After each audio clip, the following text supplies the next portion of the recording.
Welcome back to the Sober Sofa. My name is Shanti Patty Owen. I'm your host for this channel where we discuss all topics related to addiction and sobriety. Today's topic is gambling addiction. Oh, I have this affliction myself.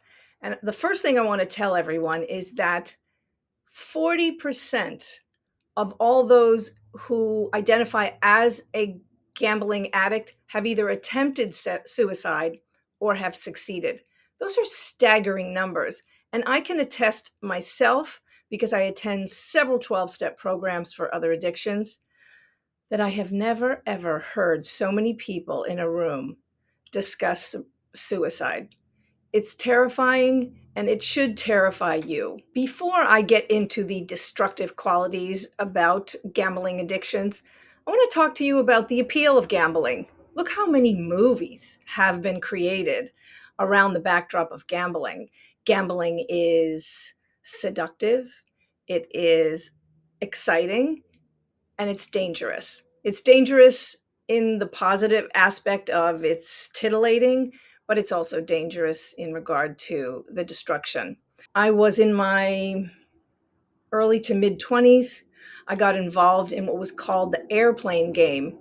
Never heard of it before, but a bunch of my friends told me about it, and they had been making upwards to $100,000 doing this game. So when they made $5,000, $10,000, I didn't pay attention. When they started making 60 and 75K, I went, I want to hear about this. I didn't know at the time it was a type of pyramid scheme. I got so many of my friends involved. Each person who joined had to donate $1,500, and then they had to bring in more people. If you know anything about the pyramid schemes, you start at the bottom and then you bring people in and they push you to the top. And when you get to the top of the pyramid, you get all the money. Maybe 2 or 3 weeks into me joining this, there was an announcement on one of the radio stations that there was this new pyramid scheme going on and the feds are shutting it down. So, of course, everybody scattered, and my friends who I got involved with were really angry with me. So I returned their money. But I remember thinking, this is what it must have felt like during the Great Depression. When people who invested others' monies and lost all their money, they committed suicide.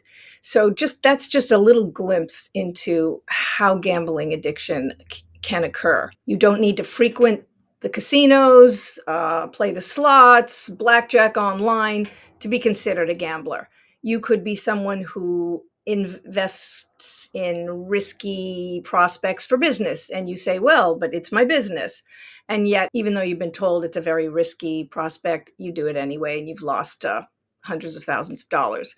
You could be just somebody who likes to live on the edge. What I'm trying to say is that gambling doesn't always have to look like the classic form of gambling. I know I have done this where it's been late at night, and I think, might not be a great idea for me to be walking in this type of neighborhood at 3 in the morning.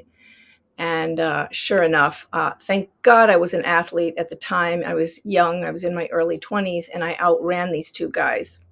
What were they doing? They wanted to chat? I don't think so. So it's gambling with your life, with your money, with your relationships, and it's extremely destructive.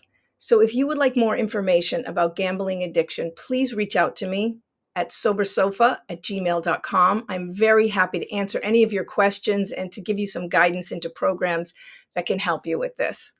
Thank you so much for being here with me, for coming back to the Sober Sofa again and again. I so look forward to seeing you. And thank you so much for subscribing and hitting the bell notifications and thumbs up to my videos. I look forward to seeing you next time on the Sober Sofa. If you think you have a gambling addiction, don't wait. Don't wait until you lose your house, your spouse, your entire life savings. There is hope. There are so many services and individuals and therapists and 12-step programs here to help you.